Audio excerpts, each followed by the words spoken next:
ጤና ይስጥልኝ ውድና የተከበራችሁ የምናሉሽ ረታ ኢንተርቴይንመንት ተከታታዮች በሙሉ እንዴት ቆያችሁልን? ይህ የትረካ ሰዓታችን የትረካ ሰዓት ያልተነበበው አንባቢ አቶ ነጋሽ ባልቻ፣ ጸሐፊ አንዱዓለም አራጌ፣ በትረካ አዘጋጅቼ ያቀረብኩላችሁ ምናሉሽ ረታ ነኝ። ያልተነበበው አንባቢ ምዕራፍ 3 ባለ 204 ነጋሽ ባልቻ።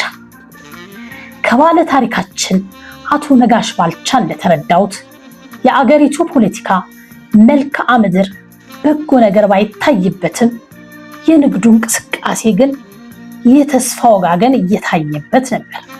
በ1960 ዓመተ ምህረት መባቻ ንግዱ ፈር የመያዝ አዝማሚያ እያሳየ ውጭ ሀገር የሚታየው አይነት የንግድ ስራም እዚህም እዚያም እየተጀመረ ነበር። ባለታሪካችን እንዳስታወሰን ለምሳሌ በኢትዮጵያ የቴሌቪዥን አገልግሎት የተጀመረው በ1957 ዓመተ ምህረት ነበር። ብዙሃን ቴሌቪዥን ለመግዛት የአቅም ውስንነት ኖርባቸው፣ የንግዱ አካሄድ ግን የዱቤ አሰራርን የሚያበረታታ ነበር። በዘመኑ ሲንጀር የሚባል ድርጅት ቴሌቪዥን አምጥቶ ዋስ በማስጠራት ለ6 ወር ዱቤ ይሰጥ ነበር። ደንበኛው የመጀመሪያ ክፍያ ከከፈለ በኋላ የቃል ኪዳን ሰነድ ፈርሞ በአንድ ዓመት ውስጥ ከፍሎ እንዲጨርስ ይሆናል። ይህን ከፍሎ የጨረሰ ደንበኛ በቀደመው አኳኋን ፍሪጅ፣ ቴፕ፣ የቴሌቪዥን ስፌት መኪናና ከፈለገ ራዲዮም ሊወስድ ይችላል። ዋጋው ከፍ ያለ ቢሆንም ቀስ በቀስ ከፍሎ ለመጨረስ እድል ይሰጣል። በሻጭና ገዥ መካከል ደላሎች ነበሩ። መኖራቸውም የንግዱ ሁኔታ እንዲሟሟቅ አድርጎት ነበር። በወቅቱ የነበረው ቴፕ የሬዲዮ አገልግሎት አይሰጥም ነበር። ጥቁርና ነጭ ቴሌቪዥንም በሲንጀር ካምፓኒ አማካኝነት ከላይ ባየነው መንገድ ብዙዎች ዘንድ ደረሰ። በ50 ብር የቴሌቪዥን ባለቤት መሆን ይቻል ነበር። ወጣቱ ነጋሽም ባለ 20 ኢንች ቴሌቪዥን ከሲንጀር በመውሰድ መጠቀም ጀመረ። መሰረተ ወገራምንም መርካቶን እና አዲስ አበባን ብቻ ሳይሆን ሌላውንም ሰፊ የዓለም ክፍል በጠባቧ መስኮት አጮልቆ ማየት ጀመረ። የአስተሳሰብ አድማሱና አኗኗሩ በዛው መጠን እየተቀየረ መጣ። ነጋሽ ወደ ሀገር ቤት ሲሄድም ሆነ ሲመጣ በጭነት መኪና በከፍተኛ መከራ ነበር። እንዲያውም 3 ብር ትራንስፖርት ከፍሎ ለመምጣት በመቸገሩ ያለፈውን ውጣ ውረድም አይተናል። ይህ ያን በመሰለ መከራ ውስጥ ያለፈ ታዳጊ በ1962 ዓመተ ምህረት በጣም ጥቂቶች ብቻ የመኪና ባለቤቶች በሚሆኑባት ኢትዮጵያ መኪና መንዳት የዓለም መጨረሻ ተደርጎ በሚቆጠርበት ወይንም በዚያ ዘመን ታታሪው ነጋሽም ከጥቂቶቹ ኢትዮጵያውያን እንዳንዱ ሆነ። የባለ 4 በር 204 መኪና ባለቤት ሆነ። መኪና ለከተማዋ ብርቅ ነበር። አንድ መኪና ማዶ ሲያልፍ ከታየ አይኖቹ ሁሉ ወደዛ ያማትራሉ። በሌላ ርቀት ደግሞ ሌላው ሲያልፍ ይታያል። በከተማዋ ውር ውር ከሚሉት ባለ መኪናዎች አንዱ የሆነው ነጋሽ ብዙ ችግር እንደማየቱ የተነሳ መኪናስ ቢሆን ምን አለበት አይልም። ሁሌም 00 ከፋብሪካዋ የወጣ መኪና ነው የሚገዛው። ፈረንሳይዋ 204 እንዲሁ ነበረች። ወይዘሮ አታቱ ሁልጊዜም እንደ አይናቸው ብሌን ለሚያዩት ልጃቸው ነጋሽ ባልቻ ከመጨነቅ አልቦዘኑም። ሰው ለመሆን የሚያደርገው ጥረት ቢያስደስታቸው በጀመረው መንገድ ይቀጥል ይሆን? ወደ ከፍታው መሰላል ይወጣ ይሆን? ወይስ ተንሸራቶ ወደ ቀደመው ህይወቱ ይወድቅ ይሆን የሚለው አስጨናቂ ጥያቄ ሰርክ ይመላለስባቸዋል። ነጋሽ ትዳር ከያዘ በኋላ ደግሞ ወይዘሮ አታቱ የሚሰሩ የነበረውን ስራ አቁመውታል። ከትናንት የተሻለ ህይወት መኖር ስለጀመሩ እንዲሁም ስራው ከሁለንተናው ጋር ሊዋሃድ አልቻለም ነበርና አቁሙት።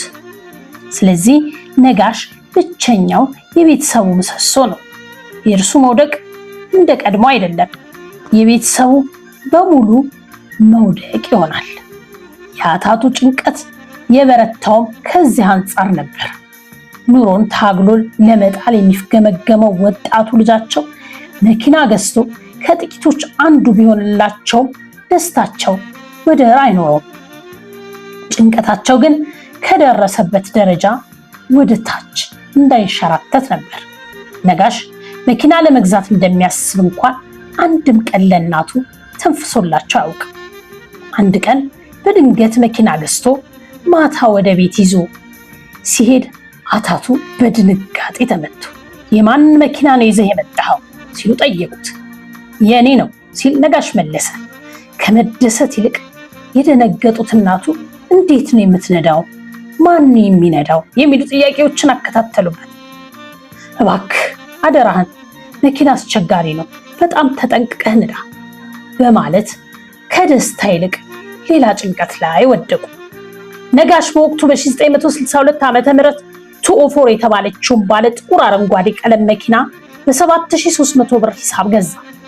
በአሁኑ ዘመን ዱባይ የተሄደ መኪና ተመርጦ እንደሚገዛው ኢትዮጵያ ውስጥ የተለያዩ ካምፓኒዎች የመኪና መሸጫ ቦታ ነበራቸው።